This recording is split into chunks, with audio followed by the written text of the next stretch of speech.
कहते हैं कि अगर भजन करना है तो इंद्रियों को जीतो। हमारी आंखें जो है, उन आंखों को भगवान का दर्शन करवाओ। कान कहते हैं संगीत सुनना है तो भगवान का भजन सुनाओ। जीभा कहती है कि हमें महाराज बढ़िया से बढ़िया पकवान खिलाओ। किसकी कभी तृष्णा होती नहीं है, कभी भैया किसकी जीभ तृप्त नहीं हुई।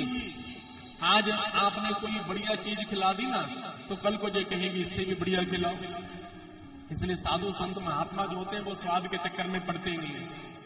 स्वाद के चक्कर में पड़ोगे तो मारे जाओगे। और आजकल हम ज्यादा महत्व देते हैं फास्ट फूड को। जितना फास्ट फूड आ रहा है उतना ही हम फास्ट मर भी रहे हैं। देखना इंद्रियों के ना घोड़े बड़े,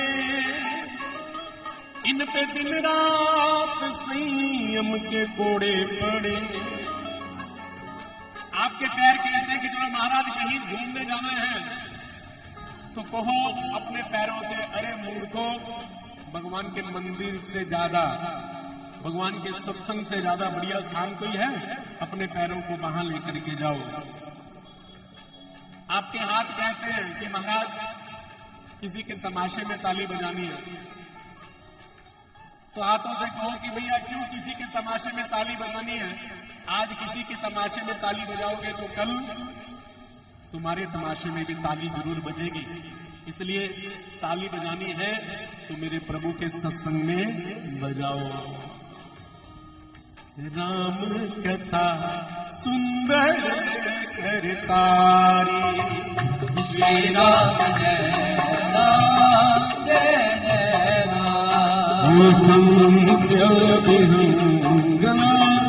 उड़ान हारी, श्री राम जय राम जय जय राम। आपकी आंखें कहती है कि भगवान को छोड़ो भैया, संसार को देखते हैं तो मेरे आंखों से कहना कि तू बता कि ये संसार सुंदर है या भगवान सुंदर है?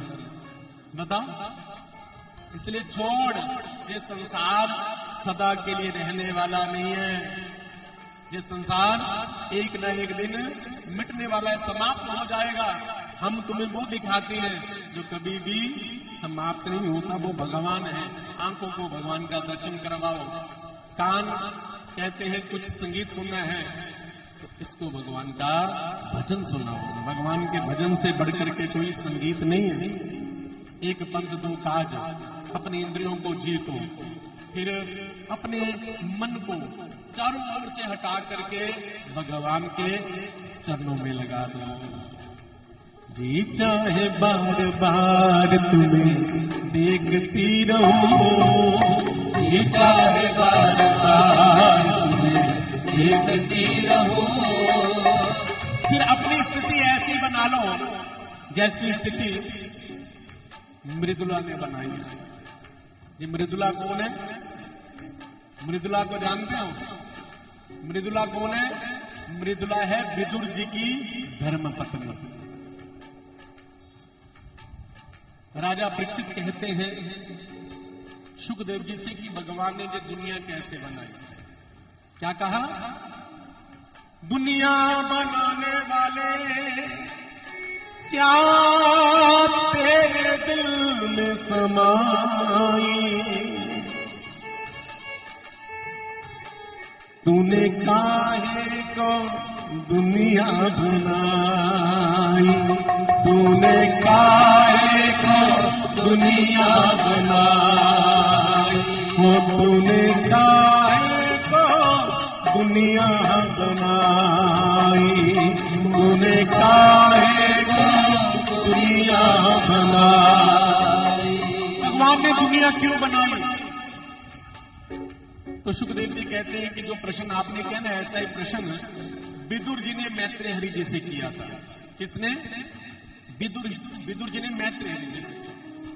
ये मैत्रेय हरि जी कौन है? जिनकी कथा हमने आपको कल सुनाई थी। भगवान जब अपने लीला को विश्राम दे करके अपने धाम जाने लगे, भगवान जब जाने लगे तो भगवान ने अपने पास 4 को बुलाया। कल मैंने आपको बताया था ना, सबसे पहले भगवान ने मैत्रेय हरि जी से कहा था कि जीवन में मैंने जिससे जो कुछ भी लिया है उसे लुटा करके दिया है, सिवाय मेरे विदुर के। विदुर के घर में मैंने साग खाया, केले के छिलके खाए, लेकिन उसके बदले में विदुर को कुछ दे नहीं पाया। इसलिए विदुर का ऋण मेरे सिर पर है। जब मेरा विदुर आपके पास आएगा तो उसको श्रीमद् भागवत महापुराण की कथा सुना देना। दूसरे नंबर पर भगवान ने उद्धव जी से कहा, मेरे चरण पादुकाएं बद्री नारायण स्थापित कर देना। भगवान ने दारुक से कहा कि जाकर के द्वारिका वासियों से कह दो कि 7 दिन बाद द्वारिका जल में हो जाएगी। और अर्जुन से कहा था कि आप मेरी रानियों को ले जाओ, जाकर के बरसाने छोड़ देना।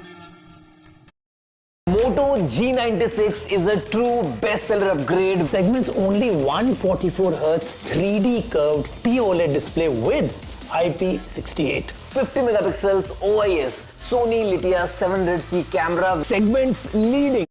रानियों को ले जाओ, जाकर के बरसाने छोड़ देना। लेकिन अर्जुन भगवान की रानियों की रक्षा नहीं कर पाई, क्योंकि भगवान खुद ही भील बन करके अपनी रानियों का हरण कर लेते हैं।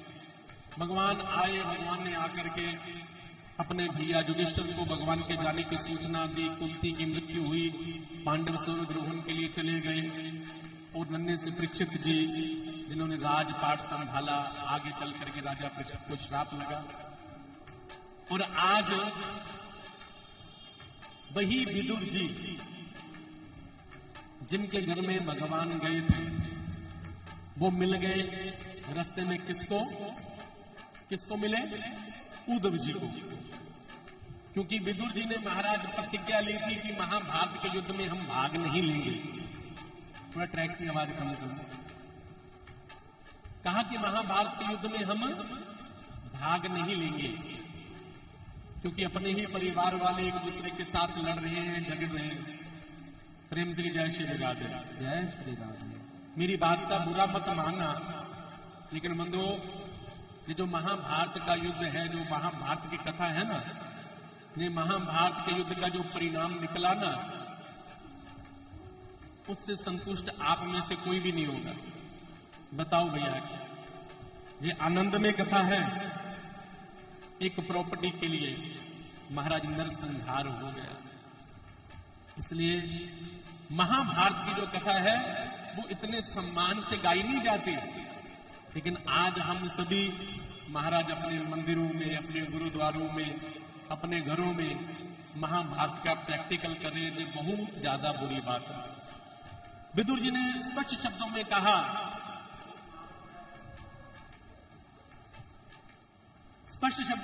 कि हम अपने परिवार का ही संहार नहीं देख सकते। इसलिए विदुर जी तीर्थ यात्रा के लिए चले गए थे। विदुर जी ने महाभारत का युद्ध नहीं देखा था। महाभारत का युद्ध हुआ, पांडव जीते, कौरव हारे, भगवान अपने धाम को चले गए। अब तीर्थ यात्रा करते करते उद्धव जी मिले विदुर जी से। विदुर जी ने हाथ जोड़ करके कहा कि उद्धव जी, कैसे हो आप? कैसे हैं हमारे प्रभु? महाभारत के युद्ध का क्या हुआ? कौन जीता, कौन हारा? विदुर जी को कुछ पता नहीं है।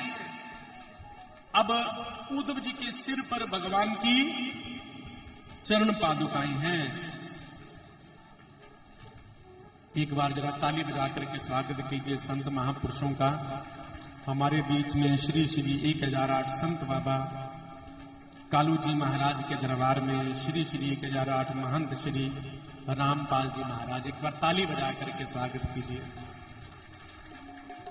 देखिए, आज संतों की महिमा गाई जा रही है और संत दर्शन देने के लिए हमारे बीच में आए हैं। और हमारे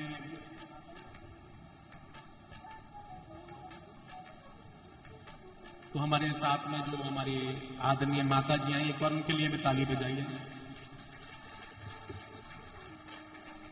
श्री राम जय राम, जय जय राम, श्री राम।